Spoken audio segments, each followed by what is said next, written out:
For God to bless you to put something in your hands, you cannot be holding this apple and expect God to put something there. You have to let it go. But to start a business, you don't necessarily need to be the expert in the field. You can always bring in the Honestly, experts. I think I like that, man. You don't have to be the expert in the field. All right, thank you so much. Welcome to another beautiful episode of the Impact. Today I have an incredible brother here with me in the house who is not a guest but a family member. You know, it's always amazing when you have to do things with a family member. So today I have my brother here in the house, Yusuf Kargbo, who is the CEO of Roy's Global Limited. Yeah. When is it going to be international, bro? We're already at it. It's registered in the UK, of course, but then we haven't been doing much activities in the UK. We're hoping by the end of this year we'll start with the sub-region. Liberia, we have our eyes in, and also Guinea-Conakry. Fantastic. And from there we'll start expanding to Ghana and looking at other West African countries for a start before penetrating into Africa, the entirety of Africa. But I think Africa need men of like optimistic, visionary like you, people who can see something from nothing, like Right. who see honey in the in the dark place, like, man, come on, man. Anyway, bro, tell us about Royce Global. What do you do in Royce Global, Okay, bro? I know what you do, okay. but you just tell the people what you do in Royce Global, bro. Roy Global started as a logistics company. That was my dad. He was Roy's Transport, but then he was like a sole proprietorship. It was just him having a couple of trucks, doing deliveries and distribution for a few companies. I remember the Oral Tobacco Company, the company that made cigarettes in Sierra Leone. Okay. But then we grew up in this until after the old man passed. And he always wanted me to take over what he was doing and see how we can maintain the name. And these are things that he said to me personally. Keep that family legacy. Whatever you do, make sure the name does not evaporate. Make sure you maintain and keep this name at all times. But by then it wasn't making sense. And this was somebody that I saw growing up as a role model. I saw him as a god. I mean, he's responsible for the man I am today. But like I was saying, all these things didn't make sense to me at that time. And this is somebody that never left the shores of Sierra Leone. You only left to go to Hajj or maybe go to Guinea-Conakry or Liberia, and that was it. Now, after his passing, we had the opportunity to come and see the wider world. Now we're more like the educational side of things, which he was always pushing for. We got into that. Done a few things here. So now I'm thinking, how do I continue to maintain this legacy? But then, even as a child, when I just came to the UK, my vision was to always be my own boss and have people working for me around my own business. That was my vision when I came to the United Kingdom. Oh yes, and it didn't go down very well there. We started off. I wanted to go down the same track of the transportation side. I had a van. I had a friend and a colleague who was helping me around that and blah blah blah. But with this again, there were restrictions. I did register the company now instead of Roy's Transport. Now I registered it legally as Roy Global. That's where the name Roy Global came from. But the key thing is they all have the Roy in it. I did the same thing in Sierra Leone. I gave it some legal status. Came back to the UK, hustled for a while, did one or two things, sending containers, but it wasn't also productive at the time until when I eventually left and I went back. I was going in for like 6 to 8 months, sometimes 7 months in the year, spending it on there. Just looking, just observing and seeing what we can do around there. But with now having legal status, the company has been fully set up, became Roy Global Limited. So that's how the Roy Global. Wow. So literally, the Roy Global is an extension from your dad initiative. Oh, definitely, yeah. So are you the only one that is maintaining that extension, or there's other member of the family who? No, it's just me. Well, I have my youngest brother who works very closely with me, but he's still very young. He's a young man growing up. So I'm personally mentoring him. Oh my God! We've been a brother for a very long time now. We share a lot of commonalities together. And interests and everything. And eventually, we also family wise and all. So, but I wanted to ask you one question. And you taking that bold step to leave the United Kingdom and move back to Sierra Leone to start your own business and seeing what you can do in Africa. What really gave you that confidence, bro? This is something like most people never really do. There are a lot of people who I have lived in literally in almost every country in Europe. Yeah, I've seen a lot of people who have actually really made a lot of money, but that confidence to go back home and start something, man, is a no-go idea. So what gave you that confidence to go back to Africa, bro? well, taking countries like Sierra Leone specifically, which is where I came from, a lot of background research on what we have, what we're capable of doing. And when you look at it, Sierra Leone should be a haven within that region. Like, seriously? Oh, yes. Oh, yes. Knowing what I know now, based off my researches and all the things that I'm doing background research, I wouldn't even have spent 5 years in the UK. I would have been way back. But then again, everything happens at the right time. It's God's timing. Yeah. We are very spiritual people. I mean, regardless of being Muslim or Christians, we always believe that things happen at the right time. But then again, we needed to step out to see bigger things, to see things from other people's perspective, to see the wider world. And then you come back a completely transformed human being. Already the traits were there, but you didn't have the conditionalities to bring out your potentials. You have to go out there first, build some confidence, and learn how to relate to different classes of people. I think that's what did it for me. Wow. When I came back, I was looking at every industry, and I paid attention to the mining industry. I met a few people. I mean, it's a long story, but then I got linked up into something. The further I did research on it, the more I want to be in it. Me sitting here, I'm not a mining engineer, I'm not a geologist or anything, as you know. But to start a business, you don't necessarily need to be the expert in the field. You can always bring in the honestly, I think I like that, man. You don't have to be the expert in the field. I think that maybe that should be the one business idea that should be taught to a lot of people. Yeah. Because most of us think like you have to be an expert in such an area before you can do business in it or something. I'll give you a typical example. Look at all the guys that are doing very well in business. The multi-millionaires, the billionaires. It's mostly high school dropouts.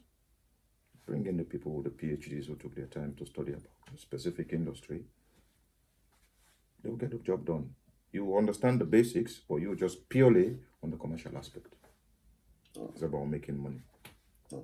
But bro, we need to say like your legal status in the United Kingdom and all the influence of your family, because you're not one of those guys that was born with a wooden spoon like us.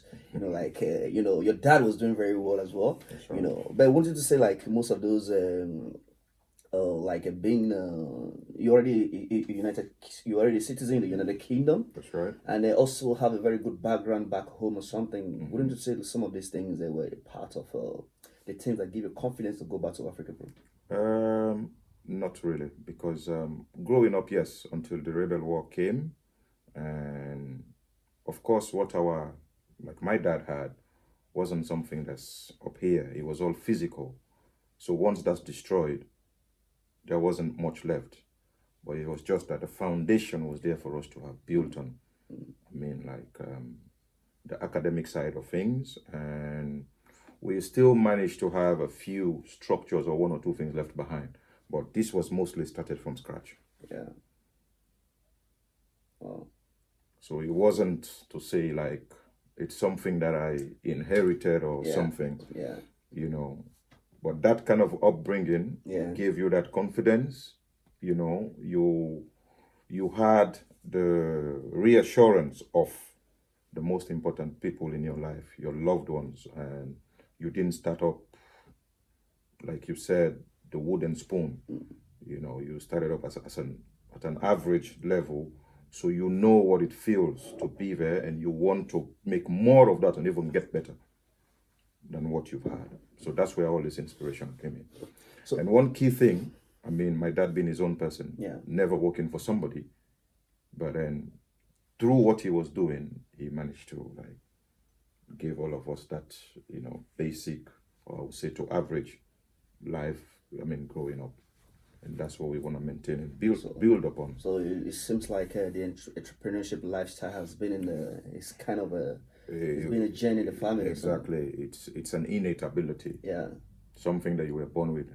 And I want to believe that sometimes you don't know where your calling is. Yeah. You will try different things, not knowing that the thing that you've been overlooking all this while is actually where your calling is. And that I can relate to. My dad was an entrepreneur. Yeah. And he has never left the shores of Africa or something. And he always wanted me to go through those paths, because I remember even in high school, and I said, I want to go overseas. All my folks were going, and you see guys coming from holidays and stuff. And he said to me, listen, I will only let you go once you've done your first degree here. You can go do your master's, come back, work, and go do your PhD. I was like, this old man. I said, you want to go work for the white man? What's wrong with you? What's wrong with you? So that's how all these things came about. Yeah. And then you went out there, you tried different things, but where your calling was, when you came and just as soon as you touched that thing, it just went boom, spiraling. So you just fit all of a sudden you just fit in very well, and everything is just falling into place. You've been trying the wrong things, but this is where your calling is. Yeah. And so far so good. I'm pleased that I made the decision. Wow. It can only get better. Wow. But what was the biggest challenge at the startup level in Africa? Oh, the biggest challenge at the startup level, as you know, I mean, the work ethics in Africa. I never had to work in Africa. My first job was in the UK, and so all those things you've learned. I mean, people are straight. A is A, B is B. Respect time, you know, simple courtesy. Yeah. You know, then you come to Africa. The contrast. You know, you have folks that say things that they don't mean, and they don't respect time. I mean, this is at all levels. Yeah. You know, but then it's a cultural thing. It's inducted in the culture. It's institutionalized. It's for them. It's normal. I mean, something that people are paid to do. I mean, the laggardness. So you have to have extreme level of patience. Otherwise, you have packed out before you even start. So once you can put up with that, those were like my challenges. And because in Africa, I mean, people will stay in the same role for donkeys of years. They will be old and saggy, still be sitting there. But again, now things are beginning to change. So with all these old perceptions, you know, they're very locked and unwilling to accept, to embrace, you know, the technological changes, new ideas from, you know, maybe people coming from abroad or seeing other parts of the world, wanting to like implement the same thing so that we can make Africa a better place for ourselves. But aside from that, once we start having some of the younger folks within the system, I mean, you will meet some that will make it very easy for you. That will encourage you to stay, you know, that there is hope. Let's keep pushing. One day we'll achieve what we eventually wanted. It may not be in our own lifetime, but we will have been the pioneers of this. We start something. Yeah. So whoever comes along now, after we may have been long gone, they'll be able to continue down this path and eventually make this a better place for our great grandchildren, our grandchildren. Yeah. No, bro, I've seen, I can't actually really remember. There was somebody who made a statement on kind of that really resonated with me so deeply. He says something like, Africa is the future hub of entrepreneurship, and the future of business, and this is the reason why most of the Asians, and that's why they are gravitating towards Africa for investment and for invention and all. you know. So but you have been in Africa for a couple of while now, doing your business, and then, so what are some of these areas? Because I know someone who is someone is going to pick something out from this, bro. What are some of the areas that you see in Africa that you believe people should embrace in the area of business? Probably most of us in the international, most of us in diaspora, or probably even people back home. What are some of the areas that you see where you see that opportunity lies in Africa now that you think people should embrace as soon as they I can? mean, we're looking at things that will make Africa more sufficient, self-reliant. You look at the agricultural side of things. We have the soil, we have the weather condition to grow what we want and eat what we want. But then again, you find out that these things are exported because people don't embark on doing this themselves. And then you look at the mining sectors. The mining sector is mostly, I mean, foreigners coming in, doing the mines and stuff and taking things away. So even if we don't have all those expertise, allow our people to get into the system, allow our people to get into this line of work. Like, for example, with the mines, you can give the mining license or the whole to the foreign companies. They bring in the monies and all the expertise. However, all the services, the mining services that are rendered to the mine should be local companies, because that way the country retains something from these minerals that our countries are blessed with. Once we can do that, you will see Africa grow and thrive and be able to create more entrepreneurs, more millionaires. And then our economies will just be thriving, rather than, everything just being shipped out and then we have to import from them. For example, if you take cashew, I mean, for Sierra Leone that I know about, we produce an awful amount of cashew, and when it's processed within Sierra Leone, you can still take it, but then it's exported, now processed very nicely, and then brought in, packaged nicely, and then they sell it for 10 times the price. That's ludicrous. So what you will encourage these foreign investors to do, to have processing plants. So instead of exporting and the importing back again, we do it there. Then you can export from Sierra Leone to wherever you want to sell from. Wow. That will create more jobs, create more opportunities for the locals. And that's what we need to focus on, providing opportunities for our own people, local. It starts from there, and then you start expanding, looking at regional and then the entire Africa and the world at large. But you gotta start, like they say, charity begins at home. You have to empower your own people. You have to take them along. I cannot be the only millionaire in Sierra Leone or the only young guy doing well in Sierra Leone. You have to bring other people along. And by so doing, you also have to support other Sierra Leonean businesses to help them grow. But what inspired you to go into mining? What inspired me to go into mining? Well, you look at Sierra Leone, one of our biggest revenue generators, or things that we have that are naturally endowed upon us. It's not, you don't need to spend money to get. It's the natural resources. Because it's there, it's God-given. Like what we're talking about? Are we talking gold, diamond, bauxite, rutile, iron ore? There is just too many. There is even thing that there's this blackstone, cobalt. The Chinese are spread everywhere in Sierra Leone. I mean, remote areas where I have never even been to. And there are places in Sierra Leone, it's only after I came back from the UK now that I've ever even visited for the first time. Born in Sierra Leone, grown up in Sierra Leone, I've never seen a diamond until I was like 14 years old. And then I came to the UK, you mentioned I'm from Sierra Leone. Hey, you must be very rich diamonds. That's what everybody associates us with. And I think if our minerals are managed very well, Sierra Leone should have one of the best welfare states in the world.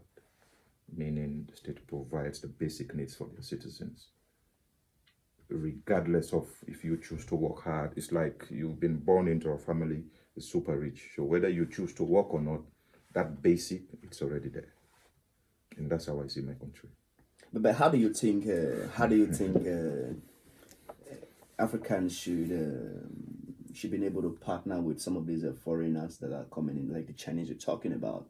How do you think they can work with them in partnership instead of them being used as just worker to make money? Again, we have to set policies. Our policy makers, our lawmakers. Are you talking about the government? The government, yes, they have to set policies that forces the foreign investment companies to do that. You have a certain threshold that can be held by the foreign companies. Beyond that, it has to be local. So even if you can't find the expertise, bring in the expert, train our local guys. We'll give you 3 to 6 months. After those 6 months, your international guys should go away. Maintain the local guys. And guess what? They will end up saving money that way, because what you pay an expert to bring from abroad, based him in Africa, and what you pay a local guy, it's miles apart. So you end up saving money whilst also building human capacity in Sierra Leone.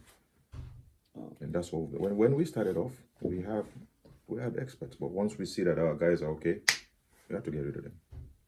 But with you not being a local based company in your home country, do you see the foreigners and the foreign investors as a competitor, or No, I don't. Or as a threat to? No, I don't. I see them as partners, because they also bring in the investment. They bring in the ready cash. That's one. They bring in the expertise, things that we don't know. We learn from them. Yeah. However, they must also be ready to take locals along, because long after they're gone, we need to show what we benefited from them. These mineral resources are not things that are infinite. There will come a point they won't be there anymore, and the damage they're causing to our environment. So we have to do sustainable businesses to long after the minerals are gone. There is something that we can show that we can move on to. We are not going to be in the mining industry for hundreds of years. There will be time all these minerals will be gone, but then we move on to other stuff based on what we've made from here. If everything has been taken out, what's Sierra Leone going to have to show? Wow. Nothing. Wow. But there is something you always say. You always say something like, man, Africa is the place. Africa is the place. But why do you always say that, bro? Well, Africa is where the glory is. We have everything that we need to thrive as a continent. Yeah. It's management and corruption by a few of our leaders. Once we can think national, creating our own people, you will see how Africa will grow. I mean, the Western world come to Africa to get everything from us, but yet see the sort of lifestyle, I wouldn't say average African, but then those are how they live. It shouldn't be that way. It shouldn't. We have everything we need to be self-sufficient, where these people can come to us for what they need. Yeah. We just need to change those policies to ensure that Africans benefit from what belongs to Africa. But are you trying to advise people who believe in the diaspora, who believe in a greener pasture in the Western world? Yeah, are you trying to advise them like there is opportunity in Africa to make actually what maybe like ×2 or whatever, or ×10 or whatever they are seeking in the Western world or something? Most definitely. I mean, my advice to them is acquire as much knowledge as possible, as much skills as possible. Now, you've seen those things, how they work on the side. I know in Africa we're not there, but let's come and see how we can start from minute to implement the system, to make the same systems work and be able to enable our own people. Let's transfer those skills.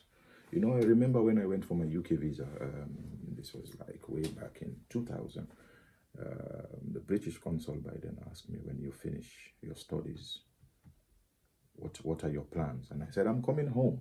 So coming home to do what? Okay. I said, I'm coming home to be part of nation building, to help in the development of my country.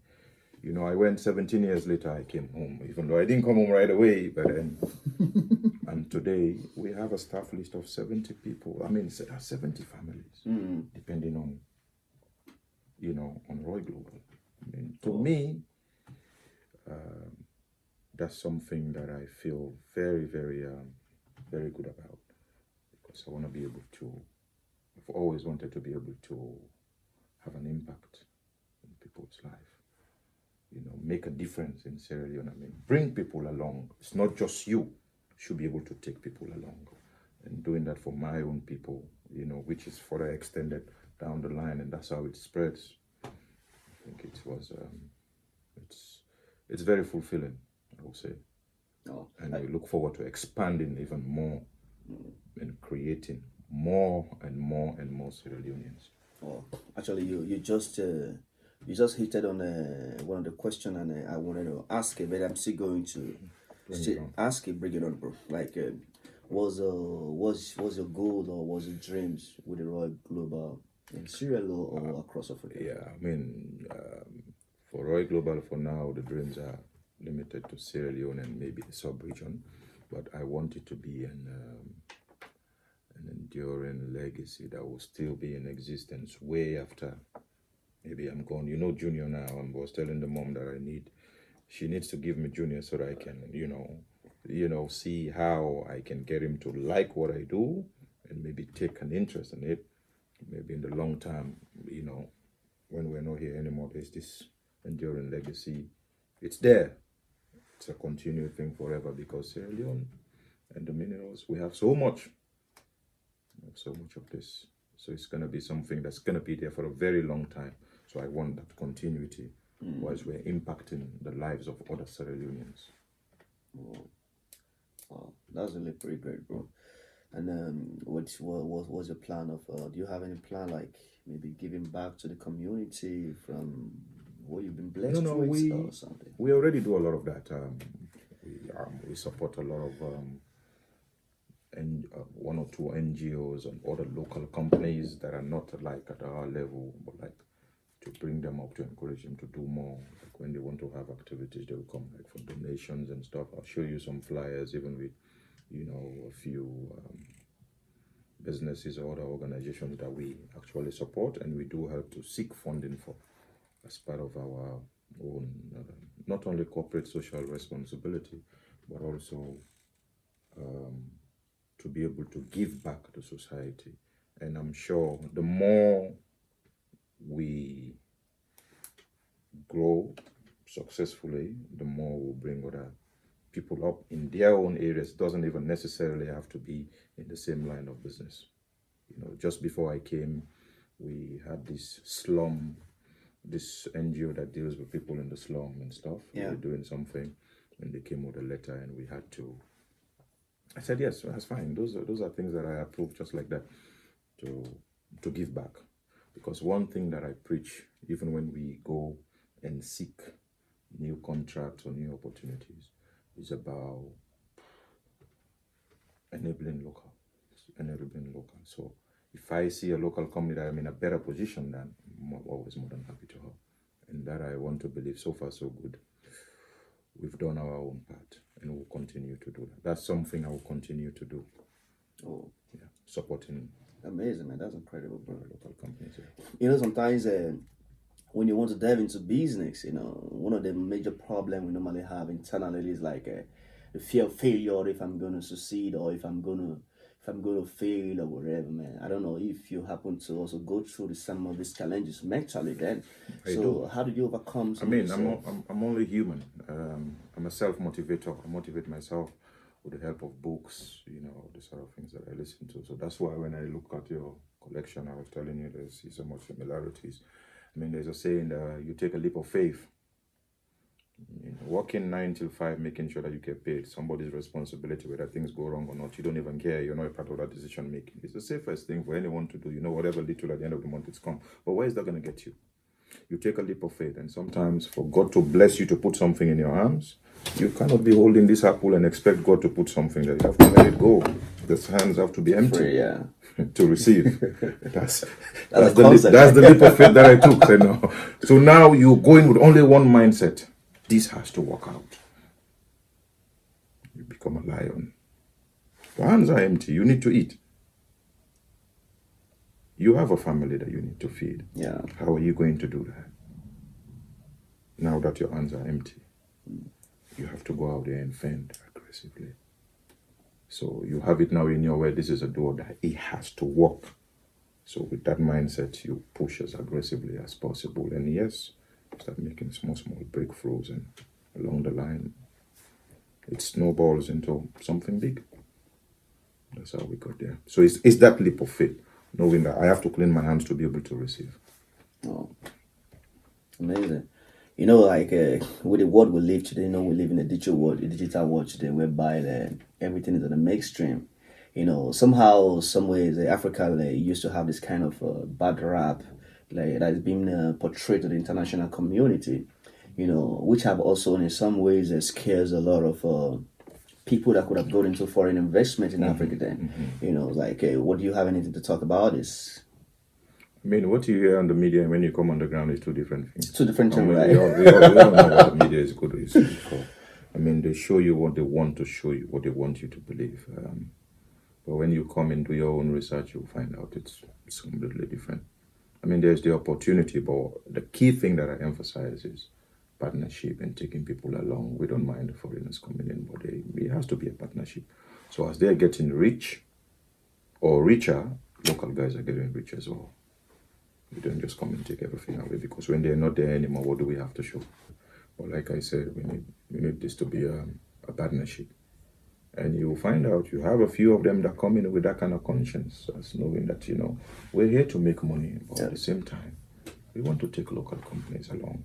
I'm not going to mention names of a few companies that I've dealt with, which I was extremely impressed at, how much this guy was willing to help grow local companies, even like giving them advance payment in terms of to increase their capacities and stuff. So, these are the kind of investors that we want in Africa.